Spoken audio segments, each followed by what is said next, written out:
Pessoal, é uma questão que envolve o conceito de razão. E aí, mais uma vez, para a gente começar resolvendo a nossa questão, vamos seguir o caminho contrário.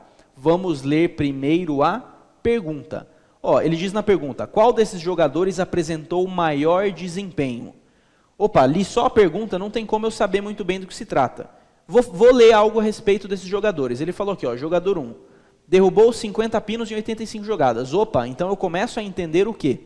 Eu começo a entender que ele está falando de algo relacionado ao quê? A um jogo de boliche, em que houve pinos que foram acertados tantas vezes em tantas jogadas.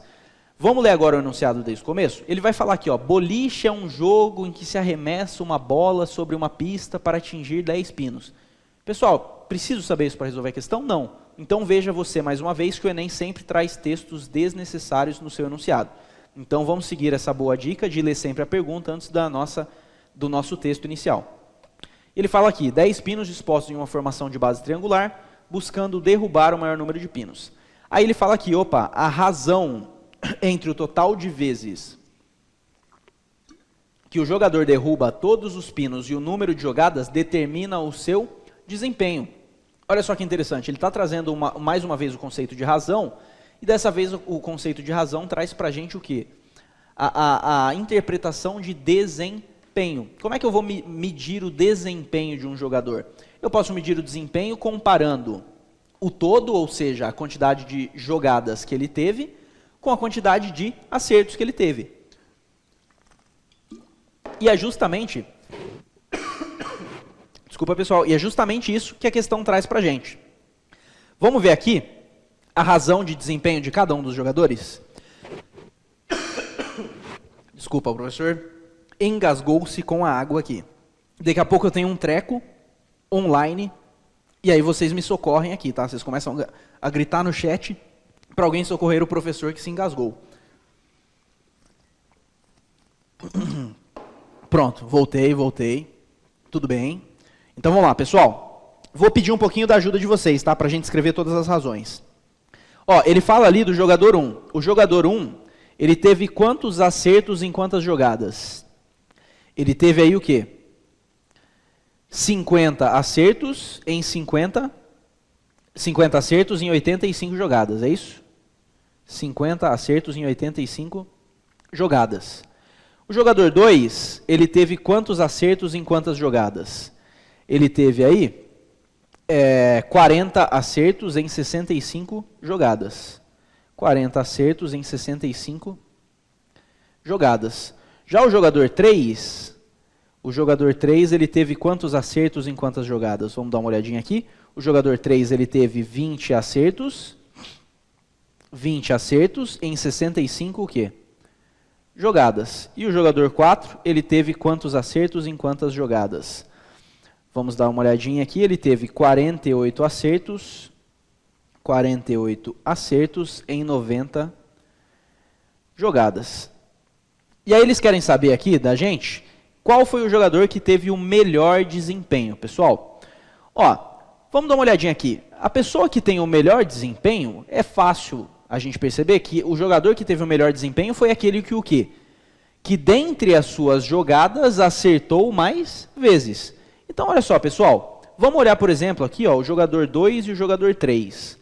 Os dois jogaram 65 vezes, certo? Então, eu poderia comparar diretamente o desempenho dos dois, não posso? Eu posso comparar diretamente o desempenho dos dois. Nesse caso aqui, ó, o jogador 2 acertou 40 vezes, enquanto o jogador 3 acertou apenas 20. Então, fica bem intuitivo a gente ver aqui que o jogador 2... ele teve um desempenho muito maior do que o jogador 3. Mais do que isso, o desempenho do jogador 2 foi o dobro do desempenho do jogador 3. Então, obviamente, se a gente ir nas nossas alternativas, o jogador 3 já deixa de ser a resposta, né? O jogador 3 não tem nem como ser a resposta do nosso exercício, fica fácil de ver isso. Então, a alternativa 3 já está o quê? Já está descartada. E perdão, eu esqueci do tal do jogador 5 aqui, né? Na verdade, eu pulei um dos jogadores, né? Deixa eu ver, ó, jogador 1, 50 de 85. O jogador 2, 40 de 65. O jogador 3, 20 de 65. O jogador 4, o jogador 4 que eu me equivoquei aqui, né? Vamos apagar isso aqui.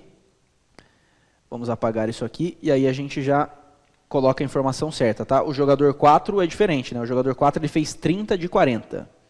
Então vamos lá, vamos escrever certinho, pessoal. Perdão aqui que alternando entre uma tela e outra eu acabei fazendo essa confusão. O jogador 4 teve um desempenho de 30 para 40. Já o jogador 5, ele teve um desempenho de quanto? Um desempenho de 48 para 90. Beleza? Pessoal, como é que a gente compara o desempenho desses caras? Ó, um jeito seria transformar todos os denominadores aqui em uma mesma base. E aí a gente poderia comparar diretamente o nível de acertos de cada um. Só que, pessoal, isso aqui daria muito trabalho, né? Eu teria que ficar tirando o mínimo entre 65, entre 40, entre 90, entre 85. Então, pessoal, um jeito simples de fazer isso aqui é utilizar a representação decimal. Toda a fração, como eu disse para vocês durante a nossa aula, tem uma representação o quê? Decimal. Se eu dividir aqui 50 por 85, eu vou ter um número quebradinho aqui, né? Eu vou ter um número quebrado, como 50 maior que 85, eu vou ter que colocar aqui a vírgula, né? Opa, estão perguntando ali, 48 sobre o quê? Vamos ver aqui. O jogador 5, 48 sobre 90. Isso aqui é um 90, tá? Deixa eu emendar o 9 aqui. Tá quase lá, ó. Agora sim temos um 9. Fechou? 48 sobre 90. Pessoal, se a gente fizer essa continha aqui, 50 dividido por 85, a gente vai ter que adicionar um 0 aqui, porque 50 é menor que 85, e aí a gente vai ter que ver quantas vezes isso aqui vai dar. Provavelmente isso aqui vai dar 4 vezes, lá, e assim a gente vai seguir. Se vocês fizerem todas essas continhas aqui, vocês vão chegar em alguns números quebradinhos aí. E, obviamente, aquele jogador que tem o maior desempenho é aquele que tem o maior decimal, né? Se esse cara tivesse um desempenho igual a 1, significaria o quê? Que de todas as jogadas, ele acertou em todas as vezes. Então, aquele jogador que tiver um decimal mais próximo do 1 é o que tem o melhor desempenho. Mas, pessoal, antes de fazer conta, antes de sair fazendo conta, a gente tem muita mania nas provas do Enem de já sair fazendo um monte de continha. Eu quero que vocês comecem a analisar as nossas questões de uma maneira mais intuitiva, tá ok?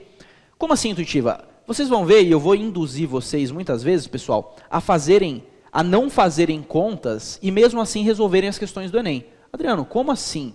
Eu não vou fazer conta e mesmo assim eu vou conseguir resolver a questão? Vai. Pessoal, olha só. Primeira coisa, vamos comparar o desempenho entre 2 e 3. É aquilo que a gente já disse. Ó, se eles estão numa mesma base, ou seja, os dois tiveram o mesmo número de jogadas, que foram 65 jogadas, obviamente aquele que acertou mais tem um desempenho maior. Então eu já excluo aqui o jogador 3. Com certeza não foi ele que teve o melhor desempenho, tá ok? Pessoal, vamos olhar aqui agora, por exemplo, o jogador 1. Ó, 85, ele jogou 85 vezes, certo? E ele acertou 50. Pessoal, vocês estão vendo que se ele jogou 85 vezes e acertou 50, ele acertou um pouco mais do que a metade? Ele acertou um pouco mais que a metade das vezes, não é isso? Um pouco mais que a metade. Vocês conseguem perceber isso aqui? Sem fazer conta. Ele acertou aqui um pouquinho mais do que a metade. A metade de 85 é quanto? É 42,5. Se ele acertou 50 vezes, ele acertou um pouquinho mais do que a metade. Beleza? Vamos olhar esse cara aqui, ó. 40 sobre 65. Metade de 65 aqui é quanto? A metade de 65 daria 32,5. Se o cara acertou 40, ele acertou aqui também um pouco mais do que a metade. Não vou reprisar tudo aqui o que eu escrevi. Beleza? Vamos olhar aqui para esse cara. Vamos olhar aqui para esse cara de baixo. Se ele jogou 90 vezes e ele acertou 48, a metade de 90 é quanto? É 45. Se ele acertou 48, ele também acertou aqui um pouquinho mais do que a metade. Um pouco mais do que a metade. Agora, pessoal, veja você esse jogador 4 aqui. Ele jogou menos vezes do que todo mundo. Só que das 40 vezes que ele jogou, quanto que ele acertou? Ele acertou 30.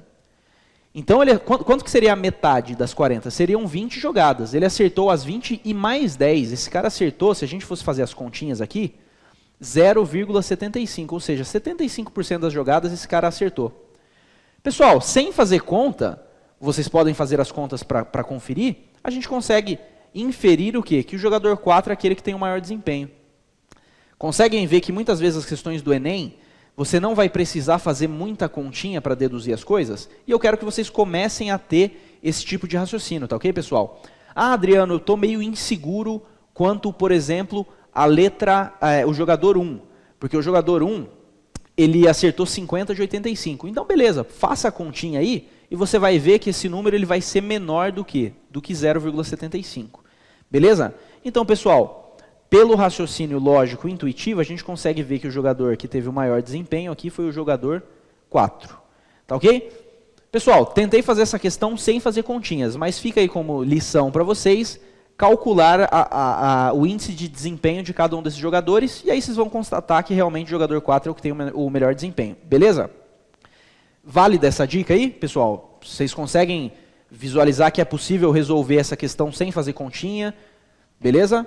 Tranquilo fazer assim ou não? Adorei a dica, muito bom. Vou falar uma coisinha para vocês aí, Nelson e Edien que estão acompanhando a gente.